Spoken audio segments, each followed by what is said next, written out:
What's going on, everyone? My name is Steve Strings. Welcome back to the channel. Today we have another episode of the PLL weekly recap going over week 3 game 1 between the Waterdogs and the Cannons. This is going to be the first week where we're able to give full analysis of every game that happened this week in the PLL, so make sure to stick around and subscribe so you get every video. You definitely won't regret it. Today I'm bringing the heat again, another classic jersey. I don't know if you can see it, but we're wearing the Paul Rabil 99 New York Lizards. I think that's his prime. Comment below when you think Paul Rabil's prime was. Was it Hopkins Rabil? Was it OG Cannons, Lizards, Atlas, or the reboot Cannons on the PLL? So let's get into some of the thoughts I have just going into this matchup right here. This is starting off the first of the back-to-back games for the Waterdogs, playing in Philly, obviously. So they got 2 games this weekend. Besides being a home game for Philly and the Waterdogs, this is also a personal home game for Michael Sowers, a Philly boy, and that's a theme with a lot of the players around the league this week. A lot of them making their homecoming, a lot of them from around this area. Also an interesting dynamic for Pat Kavanagh, who obviously just won the NCAA Division I National Championship. He's coming back to the same city where he won it just like, what, a week ago, 2 weeks ago? I really like the way the Waterdogs roster is put together. They have a really balanced team. I feel like strength at every position,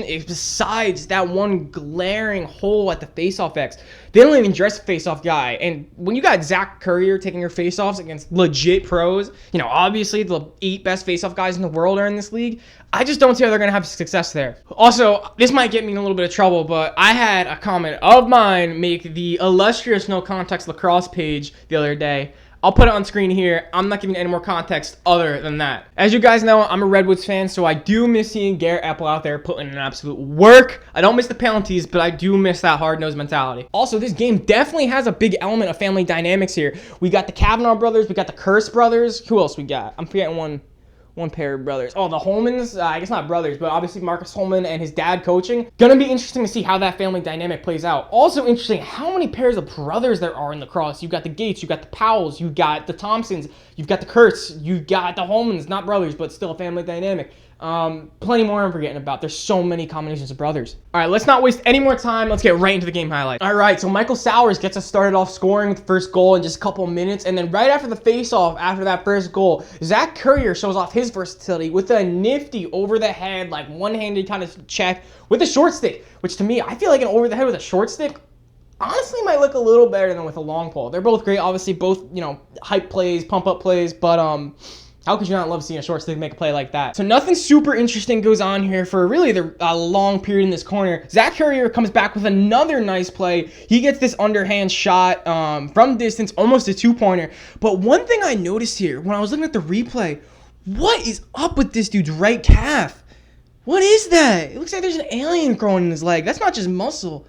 I don't know what that is, Zach. Get that. See a doctor, man. A few moments later, on the man up, Connor Kelly catches a nice feed skip pass inside. Quick hands, nice finish for him. The Cannons were able to get a couple quick goals back at the end of the quarter, but something that I thought was really interesting, and I don't know if this is like a normal veteran rookie dynamic or if I'm just looking too deep into this, but check out this play right here where Pat Kavanagh, who to this point honestly wasn't really playing that great, is streaking down the middle of the field wide open, and Marcus Holman looks at him and then waves him off and just says, nah.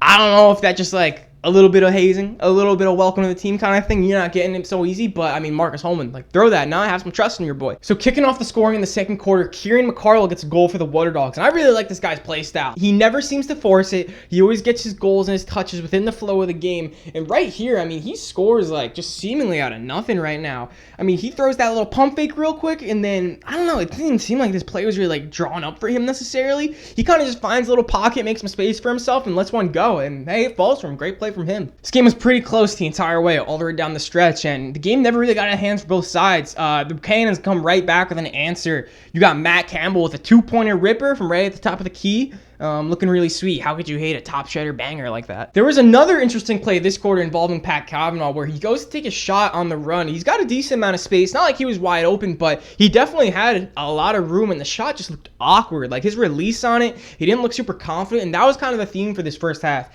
At least whenever he was running on the midfield box, I just don't feel like Pat Kavanagh was looking very confident. I mean, maybe it was the fatigue from the busy week, busy month he's had, of course. Maybe it's playing the new position, new teammates. I don't know, but he just wasn't looking like his usual self out there, to be honest. Then we get treated to this rare special sight. We get Michael Sowers dancing at the top of the key. That's normal. But then he pulls up from range, lefty, a little underhand motion. I mean, I know he does have this in his bag, but especially lefty, I'm really surprised. I remember when Michael Sowers had that through X episode with Paul Carcaterra, and even he was making fun of his left hand. So to see him now scoring on, obviously, a great PLL goalie, lefty from range, that's a huge step up in his game, something he hasn't always had in his bag. That's kind of scary, to be honest, for the defenders in the league. And of course, I know you guys all saw this goal on TLN or wherever probably, but Tucci from range just lets it go. Thoughts and prayers, just hoping to get a good goal or just anything. And last second, that thing trickles through. 2 points for them. It's real clever from Holman there. I can't even blame Dillon Ward, because if anyone saw that, he kind of like looked like he was leaving his stick to get a deflection. The last second moved it, so it just kind of dribbled in. The goalie was expecting him to get a tip on it, and he just let it go. So nice heads up play by Holman. That's that veteran instinct by him. So the second half of this game starts out nice and gritty, honestly, with a fast pace, good mentality. And that was capped off and exemplified by this Marcus Holman diving trail check to save a shot on target, possibly. Obviously, Marcus Holman, an attackman, isn't the guy who you usually think would be doing something like this. But hey, sometimes even the vets got to go out there and make a defensive play. Once again, I'm not trying to pick on Pat Kavanagh or anything. I actually really like him and his play style, but just not playing confident. I mean, right here, it kind of looks like the defender checks him, but realistically, the defender gets nothing on his stick or his body, and Pat just drops the ball. Spoiler alert, he picks it up after this, but shaky first half, and definitely first game last week from him. Right around the halfway mark of the quarter, we get a little beef. We get a little scrappy out here. Cannon's defender drives his hand right into the head of whoever that was in the Waterdogs. Can't even see. I think that was Kieran McArdle. He responds with a slash to the ankles, and then another one of the Cannons comes over and cleans his clock. I mean, I absolutely cannot get over or justify the way the Cannons defender lands on his man like that. Like, obviously, you're going to get a reaction. If I was Kieran McArdle, I think that's Kieran McArdle. I can't really see. It's small on my screen. I would have cross-checked him in the head because of that, bro. Him just slashing in the ankles like that honestly showed restraint. As a result of that little melee, that little bit of beef right there, the Waterdogs got a 5-on-4 and couldn't make anything happen of it, which hurts even more considering that they don't have a face-off guy. So those possessions, especially when you're man up on the power play, matter even more for them. Also, another thing about that power play from the Waterdogs, they ran it was 5-on-4 obviously, but they ran a man on the crease and then 4 on the outside. If I'm playing 5-on-4, like, why not just run that little like house formation, 2 and then 3 or whatever you call it, 1, 2, 2. I don't know what the term is. Honestly, I play defense. I don't deal with offensive formations. But I feel like you can get the defense moving a lot more and find an open man a lot better when you got another man on the outside. You can swing the ball rather than put one guy in the middle, and then you can pretty much just mark up man-to-man with the back guy floating in to help out on that crease man. Hey, but I'm not a professional coach, so don't look at me. So I was picking out Pat Kavanagh before, especially when he was coming out of the midfield not playing so well. But coach of the Cannons throws him on attack, and pretty much the first time he gets the ball in his stick while he's playing attack, he scores a goal. You put your best players in their best position. I said it about Brandon O'Neill, and I'm going to keep saying it every time they try and run some attackmen out of the box. Don't do it. Just let them play their natural position, especially in this league. Just let your good players play where they're comfortable. And then nearing the end of the third quarter with about a minute left, we get Michael Sowers catching a pass from his teammate in a nice little alley. Love those plays. Looks so good especially when for some reason, I don't know, when a little guy is making that play, jumping real high, catching that ball, putting it away, looks so good. Gotta love Sowers' playing style. We get an interesting play from Zach Tucci, who apparently doesn't realize he's playing lacrosse and not hockey. Got a wide open ground ball and just goes to goose it all the way down the field. Don't know what he was thinking with that. I know coach is tight. I'm tight just watching that, and I'm not even a Cannons fan. Pick up the ball, bro. Because as a result of that, Michael Sowers pretty much has the exact inverse play of what just happened where he caught that alley-oop. He hits a dodge, throws it across the crease to his teammate, who finishes off a nice easy finish. So that's on Tucci. He's got to get that ground ball right there. All right, my apologies if like half this video is out of focus. My camera keeps trying to focus on Mr. Old Blue Eyes' face over there, so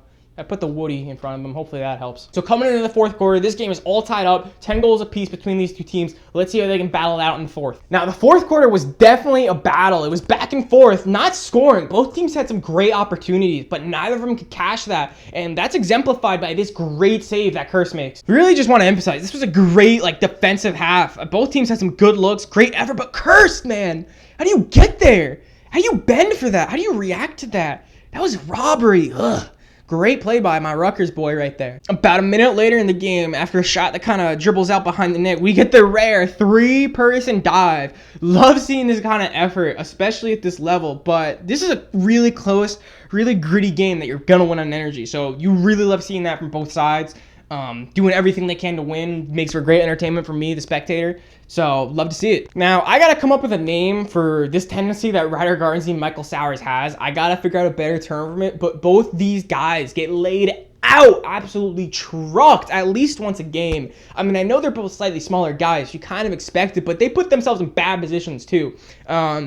Not to take away from the fact that Bryce Young actually almost sold this game from his teammates. At least he sold the fact that they could have won this in regular time, and then this game went to overtime as a result of this. But why is he hitting Michael Sowers here? The ball goes over Sowers' head, out of bounds. Your team is up a goal, and you feel the need to just lay him out. Like, why? What's the point? Sowers is a nice guy. I know he wasn't talking shit. I mean, I don't know that. I wasn't there. But he probably wasn't, so I don't know what Bryce Young's thinking. He's got to be more disciplined. By the way, that's his 3rd penalty of the game. Lock in, bro. And then you could see it coming. I mean, you let up that type of, you give the Waterdogs, a professional team, that type of opportunity. Last second, off some quick ball movement, they move it around. Another alley-oop. Dish by Sowers. Finished off by Ryan Conrad. Hey, what can you say? You can't give up penalties that late in the game like that. Unfortunately for the Waterdogs, though, Tucci had his mind set on revenge, wins the face-off, scores the bouncing goal, 5 seconds into overtime, game, set, match. Good job by the Cannons for holding off the Waterdogs, even if that, that strong mental blow at the end of the game. They were able, well, not even they. Tucci was able to bounce back. No more, no more. We're going home, boys. So I honestly don't have too much to say about this game in review as a summary. Definitely entertaining, strong, physical game, real close the whole time. Nothing really jumped out to me from other teams' play besides the fact that, man, the Waterdogs just need a face-off guy. I mean, I feel like it hurts them so much. I saw a lot of talk recently about the face-off rules and the face-off's not important anymore, but you see the Waterdogs, they lost this game because they couldn't win a damn face-off. I mean, you're telling me that if the face position isn't important? Well, here's a great case study. Waterdogs don't run a face-off guy, and they get ran out the house on the face-off. They lose a goal right off the face-off. I mean, I don't know what they're thinking there, especially when you consider the fact that they now have to run either Zach Currier or, I feel bad, I can't remember his name, the other short stick D-Midi on the Waterdogs who's really good. And they're wasting their energy at the face-off stripe rather than just doing their thing and being the best they can at their own regular position. Boggles my mind. I don't get it. John Tillman knows more about lacrosse than me, but I don't see the vision. All right, that's all I got to say about that game. Thank you guys all very much for watching. If you liked the video, please consider to drop a like. I don't ask you for likes at the beginning of the video. I let you watch it all the way through, see the product, determine if you like it. So now that you've seen it, if you did like it, please like it. It helps out a lot. Makes me see that my hard work in this video is being appreciated and that someone out there is enjoying it. I wish I could have a video like this to watch, but no one really makes these kind of post-game analyses. So I decided to fill that gap. Consider subscribing and have a good day, guys.